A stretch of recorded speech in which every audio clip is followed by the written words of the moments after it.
Hello, BookTube. I've got a Megastuff video for you here on this Tuesday. These are videos where there's little bits and pieces of stuff, not one of which will really make a whole video on its own, so I'm just stuffing them together.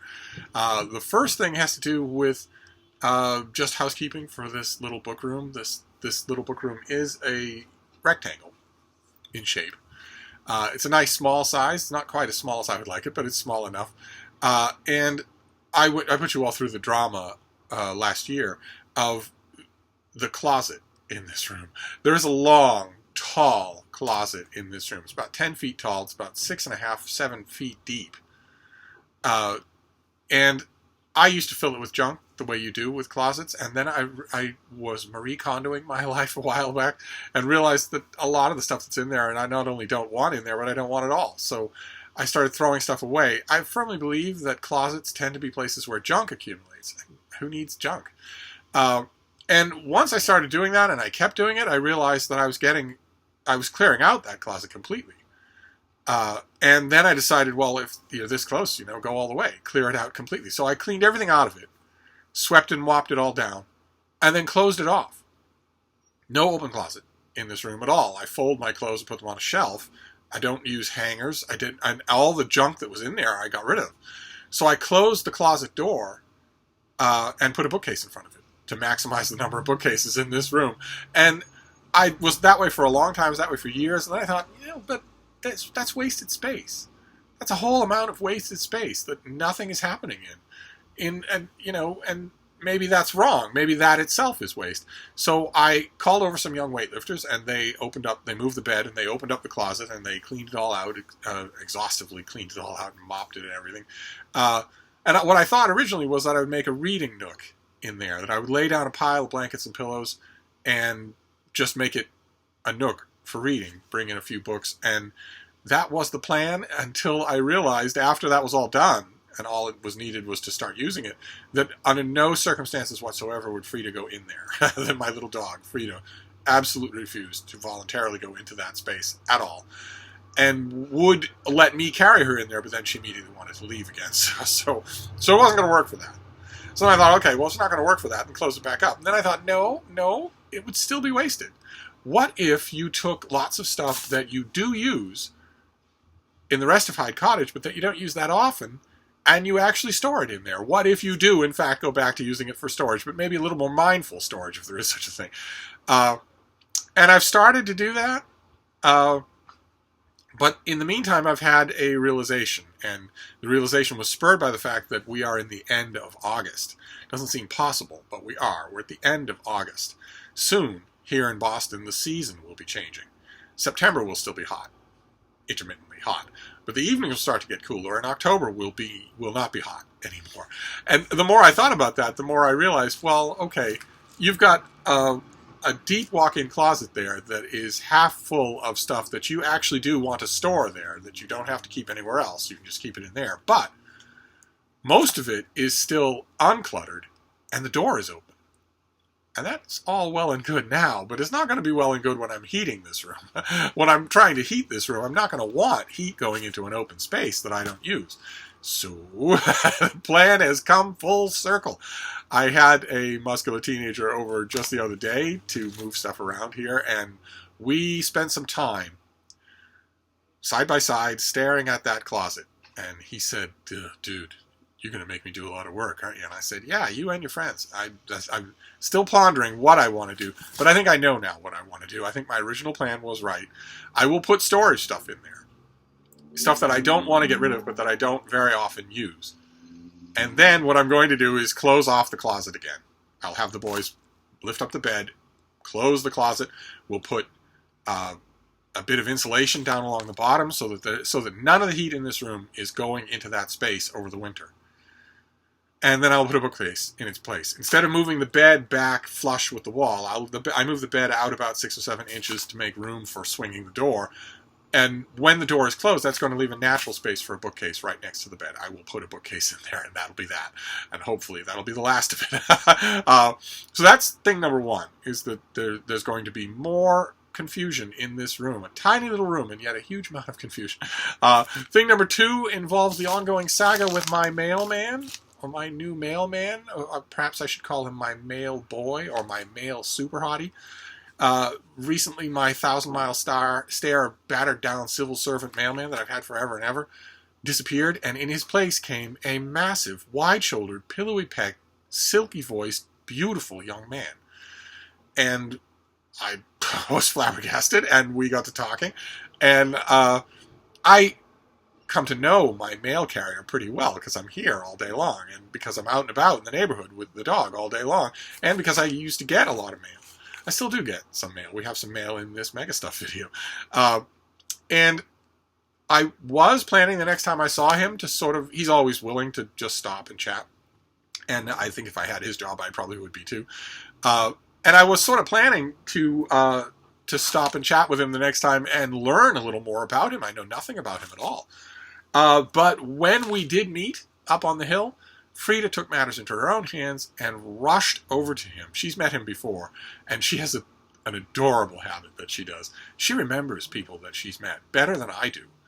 It's amazing. And if she sees somebody that she's already met once, she eagerly runs toward them, running in her harness, trying to pull me towards them. It's the most adorable thing. It melt the heart of the firmest dog-phobic person. And this kid is not dog-phobic, despite the fact that he's a mailman and probably has bad experiences with dogs. He loves them. And when he saw that, when you see that Frida remembers you and is eager to reach you and greet you again, it just melts you, and he melted all over. We didn't talk because he was crouched down and smooching with Frida the whole time. But I want to give you a little update. This is the best possible icebreaker if I needed one. I don't think I do. He seems like a very outgoing kid. But I'm sure that next time, while she's fawning all over him, we will talk, and I will update you. And then, of course, in these Megastuff videos, we have babies to look at. We have people. A while ago, I put out a call for people to send me pictures of their Shakespeare for ShakeTube 2020, which is coming right up. And I said, while you're sending me pictures of your Shakespeare, you could send me pictures of your dogs as well. And people sent me pictures of their dogs, and also all kinds of other cats. And they sent me pictures of their pets with their Shakespeare, and sometimes without their Shakespeare. And the first one that we're doing here is Mr. Beasley, and he is not with a Shakespeare. And the reason why you're going to be able to tell, because he hasn't been feeling good. He hasn't been feeling good. I believe he's on the mend, but oh, look at that face. That's not probably how attentive he usually is. Then we have this. Look at this old senior citizen with Joe Nesbo's Macbeth, a Hogarth Press adaptation of Shakespeare, a homage to Shakespeare's Macbeth. That's really good. Then this is Lieutenant George, and Lieutenant George is with a really good Shakespeare collection. But Lieutenant George is terrifying, just frankly terrifying. Look at that collected Shakespeare, though. I used to have that volume. That is one, and you've got the Friendly Shakespeare in the background. That's a terrific volume to have. I don't think I have a copy of the Friendly Shakespeare at the moment. And this viewer sent a picture of his two best friends, and I confess, I said "aw" right to the screen, even though they're not my team. Look at that.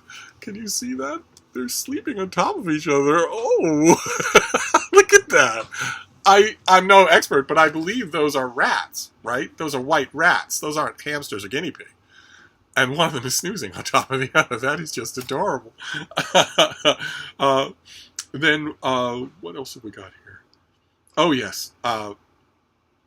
We have another dog here, a special case. This is a dog named Diamond.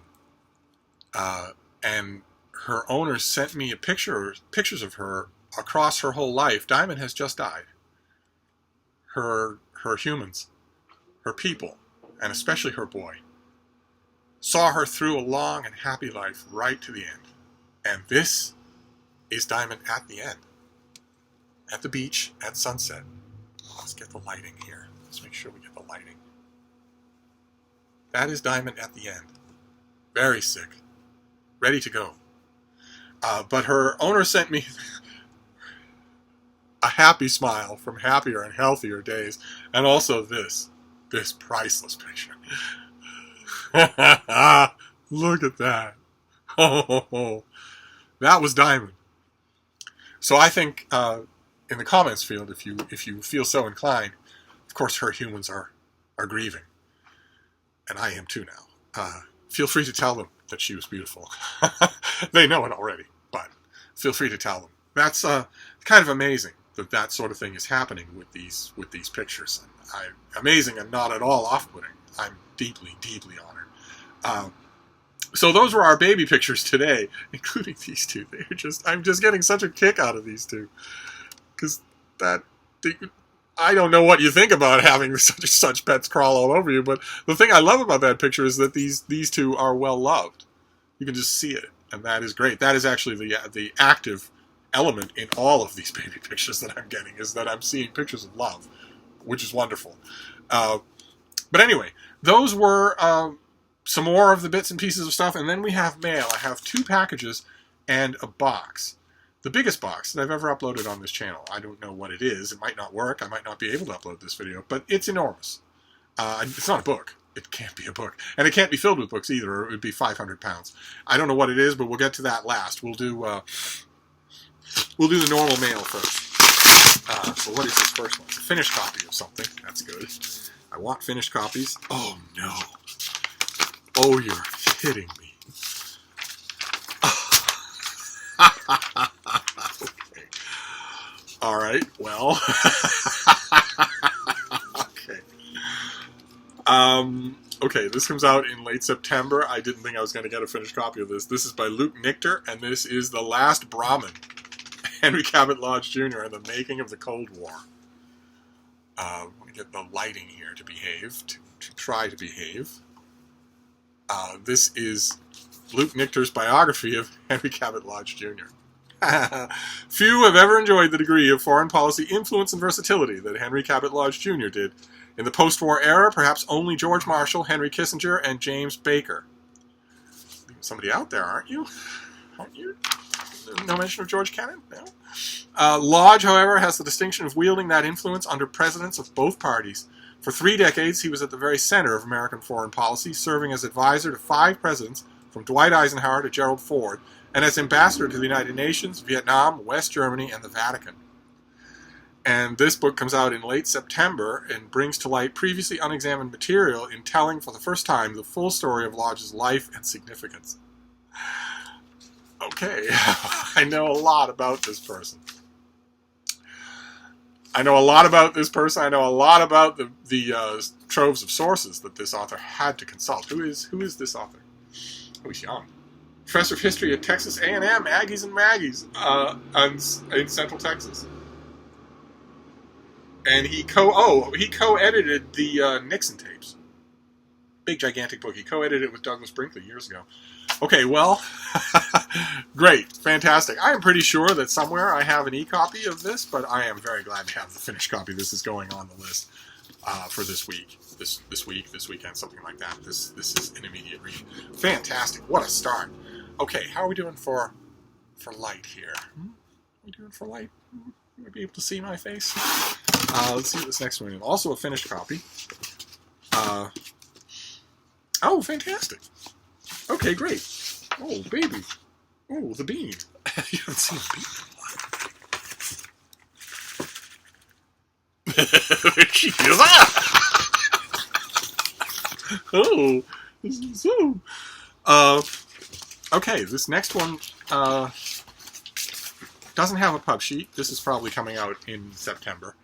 It's Anne Perry. It's A Question of Betrayal. It's an Elena Standish novel with a photographic cover, with a photo cover.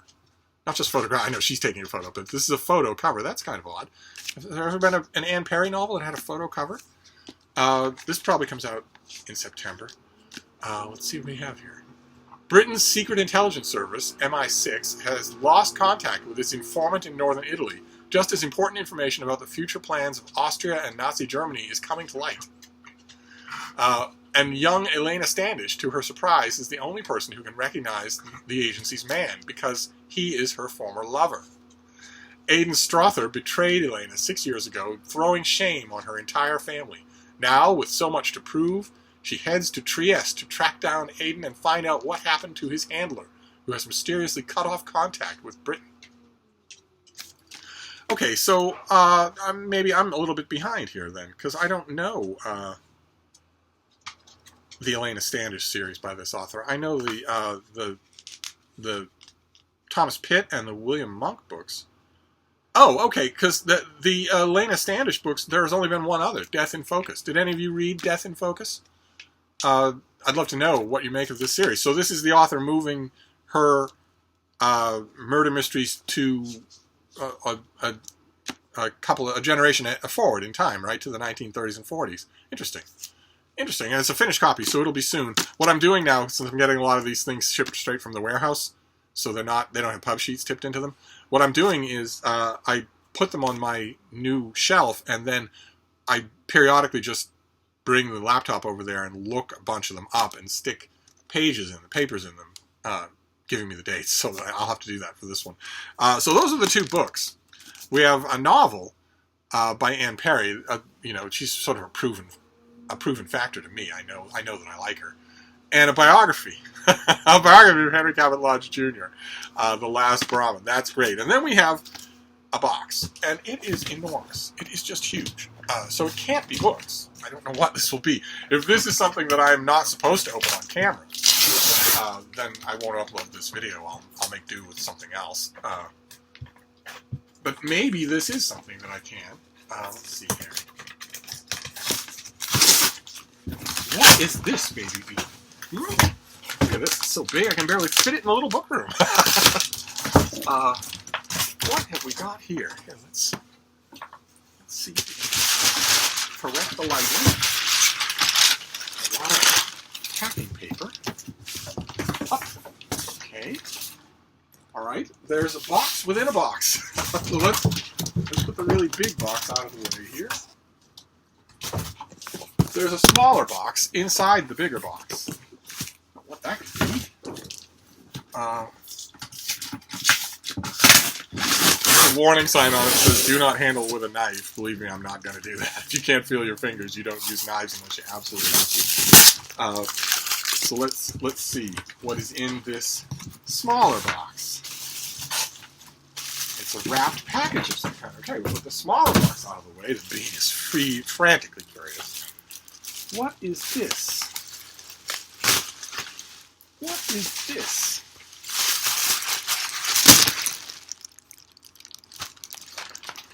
What on earth? Oh, it's a pet bed of some kind. Oh, can you believe it? Oh, I don't believe it. I have the best viewers in the world. Okay. Long story.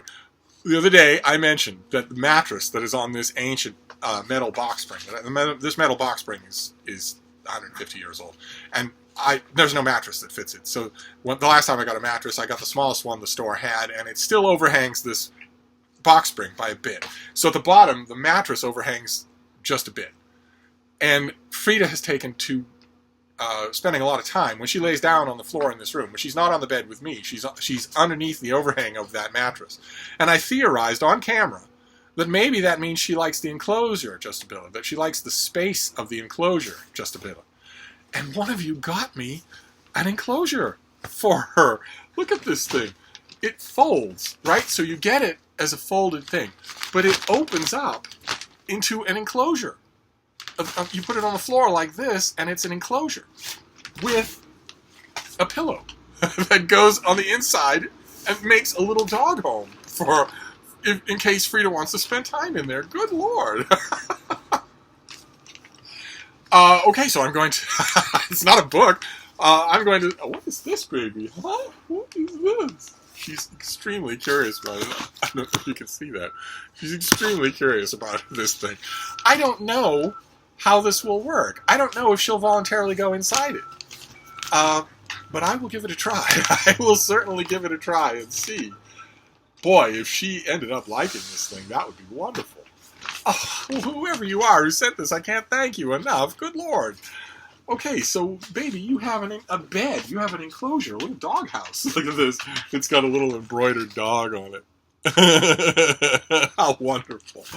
Okay, well, you people, I never know what to expect. You are the nicest people in the world. So, that's going to do it for your Megastuff video today. Oh, no, baby, you're not supposed to eat that. You're supposed to sleep inside it.